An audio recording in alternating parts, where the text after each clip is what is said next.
Okay, everybody, thank you for joining me today for this small lecture on 5 ways to fight off stress. What we're going to be talking about today is what is stress, trying to really kind of get this definition down so that we understand a little bit better why it's important to understand stress, and particularly stress related to health, and how you can manage it. That's at the end here. So what is stress? Well, if you look in the dictionary, you're going to find this: an implied force or system of forces that tends to strain or deform a body. And what this basically means is if something hits something, it tends to cause some damage. Meaning if you're in a car and it gets hit by another car, that car will bend the frame, or bend the door or your bumper or whatever it is on your car. Now, it's also a resisting force set up in a body as a result of an externally applied force. So if we use this car analogy, as that car is striking your car and smashing up your car is resisting that other car and is also happens to be smashing up the car that is hitting you. And now lastly, though, we can define it as a physical or psychological force that can produce mental tension or physiological reactions that may lead to illness. So it could be in your own body. It can be not only someone hitting you, or if you're in that car, it can be the force of that other car hitting you and maybe your steering wheel smashing into your chest or something like that. But it can also be a psychological force, meaning someone screaming at you, having a bad day at work, a host of different reactions, bad interactions, getting mad on the drive if someone cuts you off. These psychological forces can also produce this mental tension and physical reaction. Okay, so what is stress? Now, it's basically the surrounding force around us. It's the environment that we live in. And it hits us on all sorts of different levels. Not only the physical environment, but the emotional, psychological, and spiritual levels. Now, stress interacts us through what are known as stressors. And stressors are really the physical, psychological, or social forces that put real or perceived, that's an important word there, perceived, demands on the body, emotions, mind, or spirit of an individual. And what this really means is, if stress is the environment, or stress is we're floating on an ocean full of stress, stressors is how the environment interacts with us. Meaning if we're on that ocean of stress, it's the waves that may be rocking us. It may be the winds that may be pushing on us. And that's what stressor is. They're the fingers that touch us. Now, what stressors do is they cause on our body what's known as the stress response. And the stress response is built into us, and it is very important. People say, I don't want any stress. I'm saying you have to have stress, because stress can be something as simple as just being hungry. It's your body telling you, you know what, I'm hungry. This is mildly stressful. I need to go get something to eat. Okay, that's what it's good for. Now, this is also built into us because, 20,000 years ago, 100,000 years ago, or whatever, we needed this response to keep us alive. So if we were walking by a dark cave and we heard a growl, the stress response would kick in and would say, body, get ready to either run away from whatever is in that cave or fight it off. What this means, your heart starts beating rapidly, your muscles start getting a lot of blood flow, your brain starts to focus down, time seems to slow down some. Now, there's also some other parts of this, though, is because your body is recognizing that there's important things it needs to do. Other aspects of your bodily functions are not as important. So it starts taking blood away from other areas like your digestive tract. It starts to, decrease blood flow to other areas that aren't important when you need to fight or run away from something. So this is a physical reaction that you have, and both the psychological reaction, as I said, meaning is your muscles are getting ready to fight, your blood pressure goes up, your heart starts pounding, and then your vision starts to narrow, time seems to slow down, all getting you ready to either run away or fight these things off. Okay. Now, this is triggered by threats or challenges, kind of the same thing in a different perception there, as well as the frequency of these events. If it happens over and over and over again, and then the size of them. So you can have your stress response initiated and maintained by constant threats or challenges, small stresses occurring very frequently, or even a single large horrible event that occurs just once and just sort of overwhelms us. And when this happens, it generates this excess stress response. The stress system does not get turned off. And this occurs, as I said, when your perception exceeds your ability to cope meaning something happens you just don't think you have the ability to process or deal with it. When you haven't been able to recover, meaning you may have the greatest coping skills in the world, but if you are just getting constantly hit with these stressors over and over and over and over again and not letting your body a chance to recover from them, that will maintain the stress response. And lastly is if your ability is just overwhelmed by the demand, meaning there's some event that occurs that is of such magnitude, you just can't cope with it very well, and that causes a stress response to be maintained. And as I said, the stress response continues. Now, the effects of this chronic stress response is sort of like you're on a balancing beam here. And when we're supposed to be in balance, but when we're overcome on one side, these effects that are normally important for being turned on, if you're getting, you need that stress response to fight off something, to get moving, to deal with a threat. But if it is on chronically, meaning it is constantly there, it causes things like heart disease and strokes. I mean, if you imagine if your heart is continuing to beat faster, your blood pressure is elevated, there's only so much that your body can take with that. So high blood pressure, diabetes, obesity. When you're sick, your immune system, after this has been on for a long degree of time, it is less able to fight off infections, so you get sick easier, catch the flu easier. When you're hurt or damaged, if you hurt yourself, you heal slower, because you got to remember, when your body's all ramped up to fight these things off, it is not interested in healing you right then. Okay, so it won't put the resources into repairing damaged bones, repairing damaged muscles and things. Now, because of again, your digestion is not very important. What happens? Well, irritable bowel syndrome, in some cases inflammatory bowel diseases, meaning things like Crohn's disease, when you have an autoimmune response and your body's attacking its own intestinal tract. If you're pregnant, remember, pregnancy or maintaining pregnancy is not important when you're in a big stressful situation, so it starts shutting down your reproductive system. If you're female, you may have abnormal menses. Is implicated severely with anxiety, induces anorexia, overeating, problems with sleep, incredibly common. Depression has a low-grade sort of this inflammatory response part of it. You get fatigued because you're amped all the time. Foggy thinking, you just don't think as well. And pain, this propagates pain, especially headaches, abdominal pain, and back pain. Now, stress and stressors, it's really life, though. It does have this physical and psychological effect on us. Since we're not really fighting cave bears anymore, at least I'm not, you're probably not as well, but if you are, this is still relevant to you. These psychological aspects of just so much information, driving in cars, stressful news events, bad work environments where we don't feel like we're in control. This psychological impulse is propagating the same effect because the body cannot distinguish between a physical threat and a psychological threat. We are wired so that we perceive them the same. And this is linked to chronic diseases, as we mentioned above.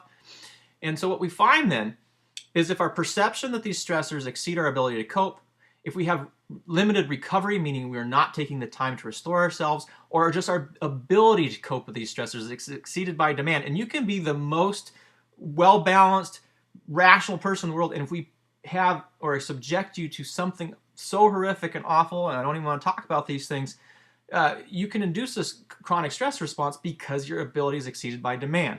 All right. Now, this also gives us a clue on how we can react and adjust to stressors. Okay. So if it's a perception, if we can change our perception, change that perception of it from being a threat to more of a challenge, that is more of a controlled aspect, meaning you view it as a dealable situation. Okay. Increase your recovery time. All right, meaning you take time to restore yourself, take time to relax. We'll touch on these a little bit later, as well as to grow your ability. Meaning, just like a muscle, you can develop your skills to deal with stressors by working on things very slowly, and we'll touch on those at the end as well. So, increasing recovery. Now, I like to start with increasing recovery because it's one of the easiest ways that we can really start taking control of our stress. And one of the ways to do it is to induce something called the relaxation response. Now, remember we talked about the fight or flight response that you find when you're in a stressful situation. Well, our bodies are actually wired for the counterbalance to it. the relaxation response, meaning when we get to say, wait, this is the off switch for that stress response. We can turn it on and we can turn it off. The relaxation response is critically important here. Now, this also induces a physical and psychological response, the opposite towards the stress response. So while your blood pressure goes up and your heart beats faster under the stress response, in the relaxation response, your heart rate slows down, your blood pressure drops. In a psychological aspect, when you have under a stress response, remember you kind of narrow focus, time starts slowing down. Relaxation response, wide focus, more relaxed. You don't have that perception. In fact, time seems to speed up a little bit. This is more into a flow type state when you get into this relaxation response. Now, the relaxation response is generated by a focused activity. Okay, a quiet focused activity that is generally passive, meaning it's not something that you need active intention on, something that you can just be focused on, quiet, that you're not jumping around dealing with other people. And it needs to be performed consistently. So you want to turn this, you want to be performing this pretty much daily if you can, and in a way that you can, because we're bombarded by these stressful events all the time, we want to be able to turn this on so that our body can relax and regain some of that, recover from these stressful events. Now, one of the ways that you can do this, and probably one of the easiest ways to do this, is through a technique called diaphragmatic breathing. And what diaphragmatic breathing is the way that babies breathe. And if you look at this diagram here, on the very bottom of the screen, you see this domed shaped kind of pink thing above where it says abdomen. And that is your diaphragm muscle. And what that does is it pulls down and allows your lungs to expand. So when you're actually breathing in, you're actually pulling that muscle down, and your air is rushing into your lungs. You're not actually pulling that air in, it is rushing in on its own. And that deep breathing is something that babies do. So if you look at a baby, you'll see that their stomachs are rising as they breathe. And they're not doing this kind of chest breathing where their shoulders are going up. And a way that you can do this on your own, since we have a tendency to forget this, is lie down on your back. Put your one hand on your chest and the other hand on your belly button.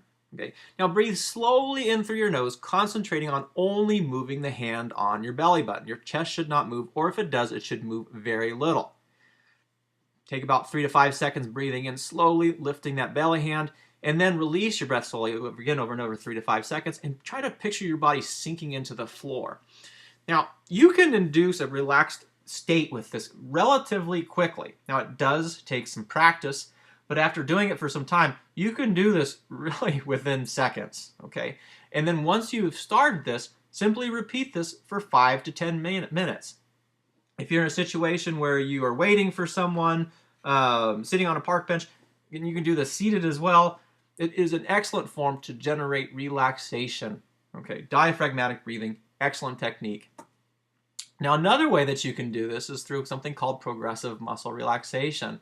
And to do this particular technique, you want to get comfortable, and then you're going to start tensing your muscles. You start with your feet and toes, and you're going to clench them as tight as you can for about 3 to 5 seconds. Then you're going to relax them for about 5 to 10 seconds, and then you're going to move slowly upward. So from your feet, you're going to get your calves in your feet. You're going to do the same thing.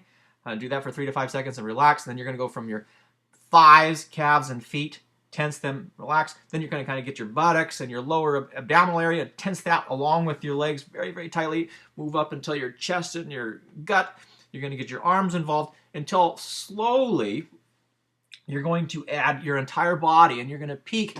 You're going to tense your entire body from your head to your toes very, very tightly for about 3 to 5 seconds and relax. And you want to repeat that whole body tightness and relaxation about 3 to 5 times.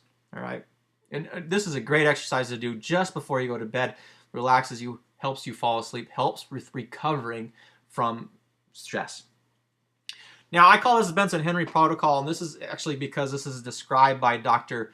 Benson from Harvard, who was the really first discoverer of the relaxation response, meaning he's the one who described the physiology behind it at Harvard in the 1970s, incidentally in the same room that Walter Cannon described the stress response about 50 years before.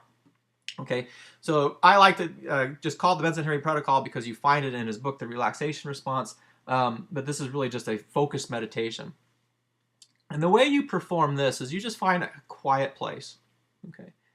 Then you're going to pick a focus word, phrase, prayer, or just focus on your breathing, particularly that diaphragmatic breathing. If you have that, then you're just going to breathe slowly and naturally, concentrating on just what that focus word, phrase, or breathing.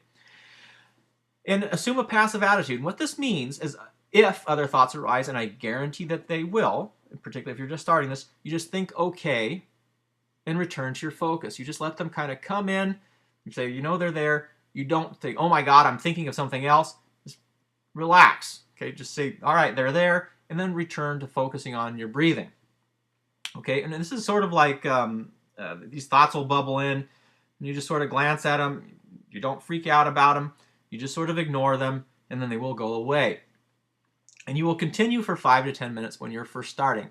Now, if you have never done any sort of meditation exercise, I will tell you, start with the diaphragmatic breathing first.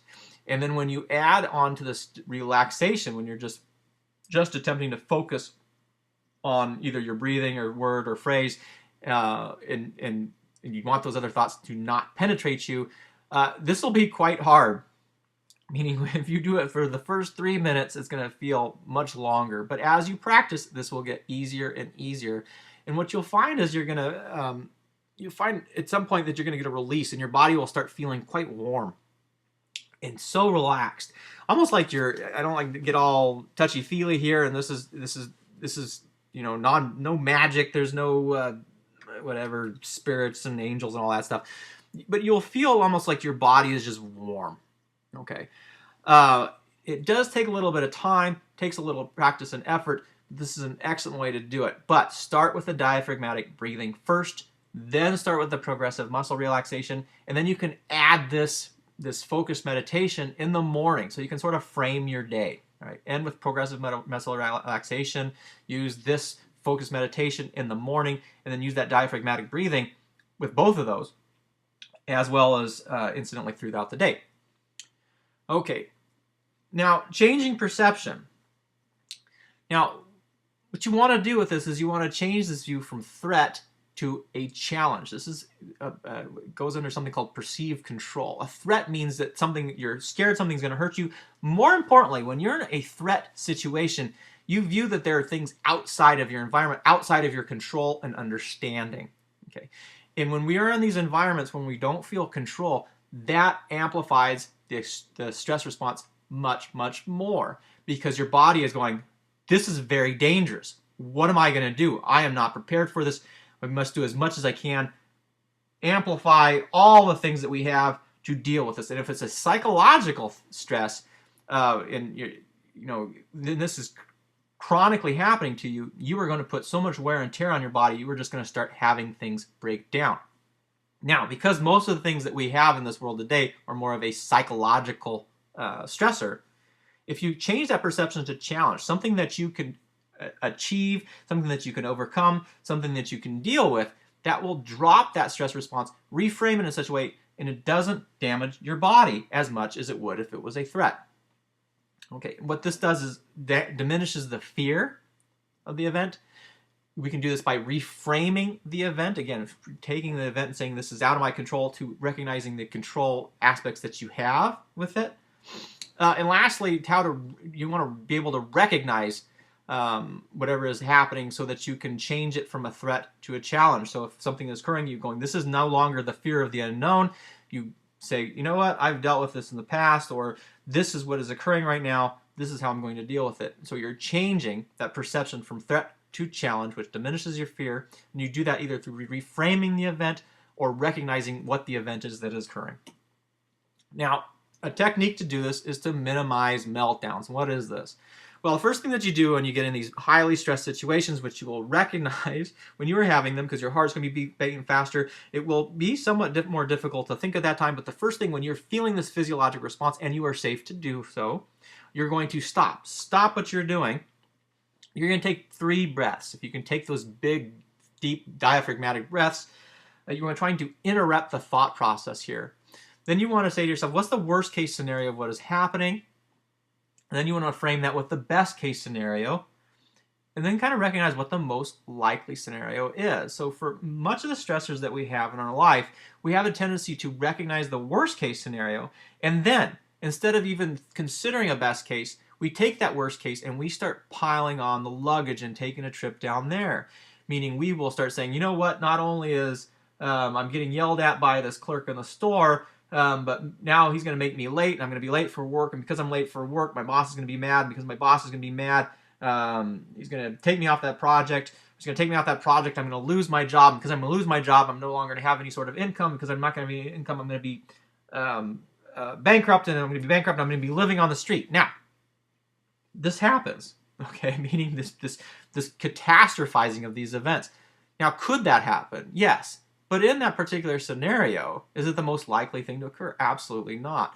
So taking the chance to stop and interrupting that downward spiral thinking, meaning taking when the event occurs and just making the worst case scenario, interrupt it, take 3 breaths, recognize what the worst case scenario is, but also then take a moment to recognize what the best possible scenario in this case is, and then say, what's most likely to happen? And 90, 95, 99% of the time, it is not going to be the worst case scenario, and just taking a moment to recognize that can drop that stress. About growing ability. Now, what is this? You can grow this through benefit finding, acceptance when things occur. So instead of just beating yourself up, saying, you know what, something bad happened, I'm going to move on. Forgiveness, again, similar to acceptance. And then finding purpose and meaning. So finding purpose and meaning in your life, living for something more than just yourself, increases your ability to deal with external stressful events. Now, you can think of this in some really horrible events that occurred in the past, in wars, when people were prisoners of war, recognizing that they had something to live for. Just knowing that there's something beyond yourself can not necessarily minimize stress response, but it can increase your ability to deal with some horrific stressors. Okay. Now, an exercise to do this is something called 3 Blessings. It's got a lot of press, and what this is this grows your ability to appreciate what you have. Okay. So each day for the next week, what you should do is write down one person you're grateful to, now or in the past. They don't even have to be alive anymore. One place you have grateful to have been, and one thing you are grateful to have. Then after you take each of these 3 things, briefly answer for one of them, or all of them if you've got the time. Why are you grateful to them? Or what do they, or that place or thing, mean to you? And what this does is it allows you to take a couple minutes to really appreciate what you have. Too often we get so consumed with these external events in our lives, and we start running like hamsters on this big old wheel here, not recognizing what it is that we have in our lives. And this recognition of how rich our lives are, or who's important in our life, allows us to grow our ability to deal with stress, because we recognize when these other events occur, growing the sort of ability to deal with stress, or recognizing what we have. When something happens, a stressful event, someone yells at you, someone cuts you off, you recognize in the frame of things, that's really not a big deal, or that is not nearly as important, or it doesn't nearly affect you as much as you would have thought if you weren't actively appreciating what you have in your life now. Okay, so in summary, what is stress? Stress is basically life and our reactions to these life events. Why is it important? Is because if we have this uninterrupted stress response and we don't counter it with a relaxation response, it has huge effects on our health and wellness. I'm going to try to do another lecture on this, but if you look at the top killers of us in this new industrial age, it is no longer cave bears, it is really no longer infections.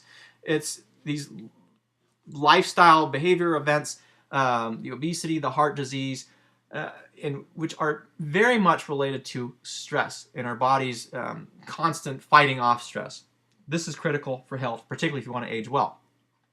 And how can you manage this? Well, you either change your perception, okay, threat to challenge, you're increasing your recovery, you're taking the time to allow your body to heal, you're taking the time to turn off the stress response using the relaxation response, and you're growing your ability through appreciation, recognizing what you have, so that when stressors occur, because they will, because this is life, your ability to deal with them appropriately or see them in the frame of things increases. And as you build up this appreciation, you build up these life events, these past events for which you've successfully gone through, future stressors will seem less and less.